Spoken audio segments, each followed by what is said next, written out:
le campus Carlone. On y va avec Tom Aubry, notre monsieur Côte d'Azur, qui a la réponse sur tous les secrets du coin. Bonjour Tom. Bonjour à tous. Campus Carlone qui est à Magnan, pour ceux qui connaissent, au quartier Magnan à Nice. Mais ça s'appelle Campus Carlone. Pourquoi ça s'appelle pas Magnan? Pourquoi ça s'appelle Carlone? Écoute, moi ça va faire 5 ans que je suis étudiant en histoire dans ce campus à l'université Côte d'Azur et je me suis toujours demandé pourquoi on appelle ce campus Carlone. Alors pour le savoir, il faut qu'on remonte dans le temps. Alors, on remonte en 1812 à Nice pour l'anniversaire et la naissance d'Auguste Carlone. Il est journaliste et fondateur du journal L'Avenir de Nice. Ce journal entièrement en français parce que Carlone est un acteur majeur du rattachement de Nice à la France en 1860.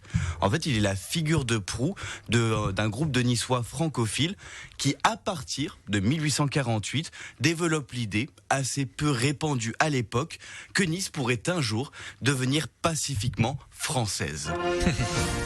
C'est un beau rêve. Bon. On sait que Nice va devenir française, entre-temps, c'est pas un secret.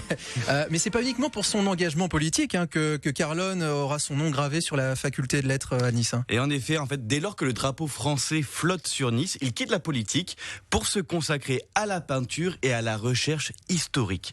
Et il va fonder la Société des lettres, des sciences et des arts des Alpes-Maritimes. Et cette société savante va beaucoup contribuer à encourager l'érudition locale. Et maintenant, on peut retourner dans le présent.